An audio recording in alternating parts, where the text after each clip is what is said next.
Hello and welcome students, Gyanjyoti coaching সেন্টারের পক্ষ থেকে তোমাদের সকলকে জানাই আরও একবার স্বাগত। তো আজকে আমি তোমাদের মেজর 3 অর্থাৎ কি থার্ড সেমিস্টার মেজর 3 এডুকেশনের একটি গুরুত্বপূর্ণ টপিক নিয়ে আলোচনা করতে চলেছি। তো আজকের আমার আলোচনার বিষয় হচ্ছে, দেখো স্ক্রিনে দেখতে পাচ্ছ, বৌদ্ধ ধর্মের মূল নীতি কী ছিল। ঠিক আছে, এই যে বৌদ্ধ ধর্মের কিন্তু অনেকগুলি নীতি রয়েছে।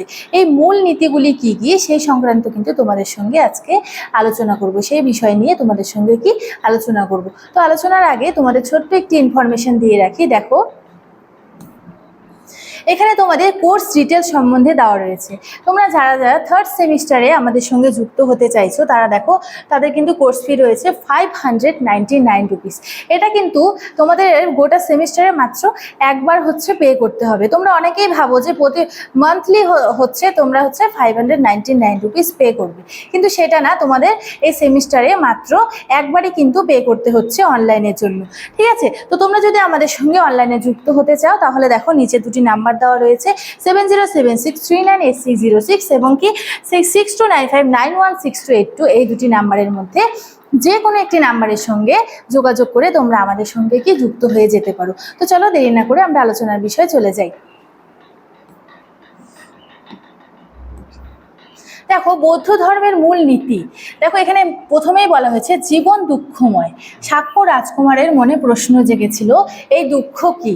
এখানে দেখো আমাদের জীবন কিন্তু দুঃখময়। শাক্য রাজকুমার বলতে এখানে বুদ্ধদেবকে কিন্তু বোঝানো হয়েছে। তিনি কি মনে করেছিলেন? তিনি মনে করেছিলেন যে এই দুঃখ কি, তার মনে প্রশ্ন জেগেছিল যে দুঃখ কি, এই দুঃখের কারণ কি।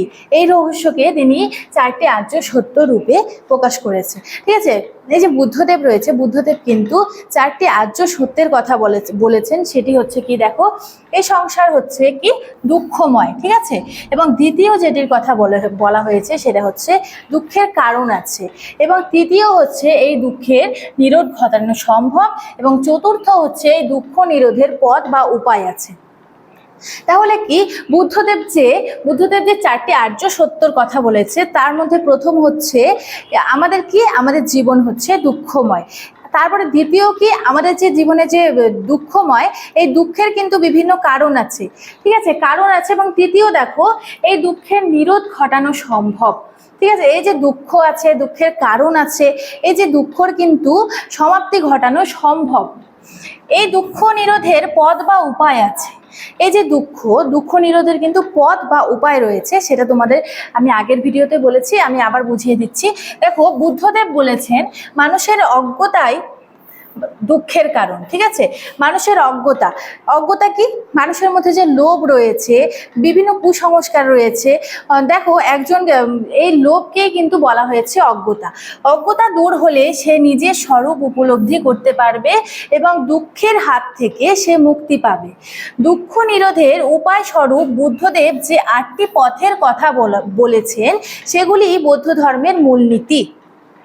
তাহলে দেখো বৌদ্ধ ধর্মের মূল নীতিতে আমরা দেখতে পারবো বৌদ্ধদেব কটির কথা বলা হয়েছে, নির্বাণ লাভের জন্য 8টি পথ অনুসরণ করতে বলেছে। এই 8টি পথকে কিন্তু আমরা অষ্টাঙ্গিক মার্গ বলে জানি। ঠিক আছে, এই 8টি পথের কথা কিন্তু তিনি বলেছেন, সেগুলি কি বৌদ্ধ ধর্মের মূলনীতি। এগুলি হচ্ছে প্রথমত দেখো, সম্যক দৃষ্টি, সম্যক সংকল্প, সম্যক বাক্য, সম্যক কর্ম, সম্যক জীবিকা, সম্যক ব্যায়াম, সম্যক দান এবং কি সম্যক সমাধি বা ধ্যান কিন্তু অষ্টাঙ্গিক মার্গের হচ্ছে শেষ পর্যায়।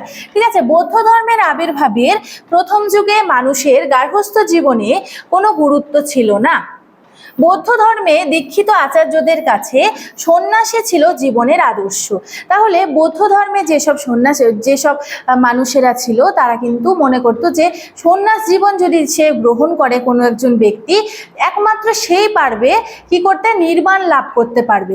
কারণ সন্ন্যাস ধর্ম যারা নেয় তারা কিন্তু সংসারের সাথে কোনো রকম যোগাযোগ রাখে না। ঠিক আছে, সংসারের মায়া তাকে ত্যাগ করতে হয়।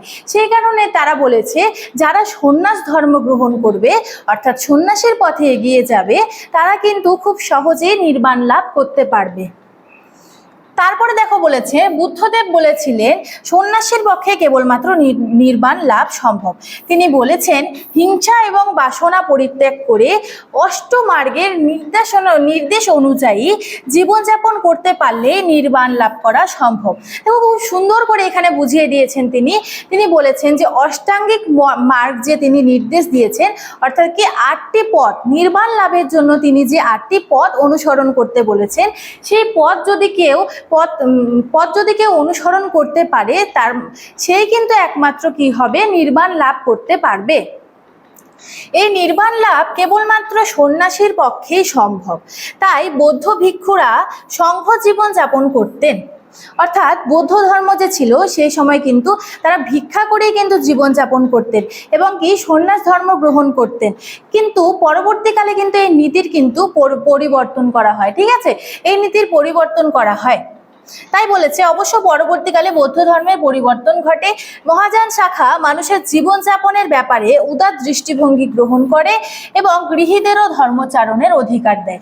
অর্থাৎ কি তিনি প্রথমে বলেছিলেন যে যারা একমাত্র সন্ন্যাস ধর্ম গ্রহণ করবে তারাই হচ্ছে নির্বাণ লাভ খুব সহজে করতে পারবে। কিন্তু এই নীতির কিন্তু পরিবর্তন হয়েছিল সময়ের সাথে সাথে। যেমন এখন বর্তমান সময়ে সমাজে কিন্তু বিভিন্ন পরিবর্তন আসছে, ঠিক সেই সময় কিন্তু বৌদ্ধ ধর্মের এটি পরিবর্তন হয়েছিল। ঠিক আছে, তখন কি বলা হয়েছে, যারা হচ্ছে গৃহী, অর্থাৎ কি যারা গৃহে থাকে এবং সংসার ধর্ম পালন করে, তারাও কিন্তু কি করতে পারবে, ধর্মচারণ করতে পারবে। ঠিক আছে, বুদ্ধদেব কিন্তু এই কথাটি বলেছিলেন। তো আজকে আমি তোমাদের সঙ্গে বৌদ্ধ ধর্মের মূল নীতিগুলি যে ছিল সেই নীতিগুলি কিন্তু আজকে আলোচনা করলাম। তো আজকের আমার আলোচনার বিষয় এতটুকু নিয়ে ছিল। ভিডিওটি ভালো লাগলে like, comment, share and subscribe করে রেখো। এবং দেখো এখানে দুটো নাম্বার দেখতে পাচ্ছ, এই দুটো নাম্বার আমি আরো একবার দেখিয়ে দিচ্ছি। তোমরা যদি আমাদের সঙ্গে অনলাইনে যুক্ত হতে চাও তাহলে এই দুটি নাম্বারের মধ্যে যে কোনো একটি নাম্বারের সঙ্গে তোমরা যোগাযোগ করে আমাদের সঙ্গে যুক্ত হয়ে যেতে পারো। তো ভিডিওটি শুরু থেকে শেষ পর্যন্ত দেখার জন্য থ্যাংক ইউ।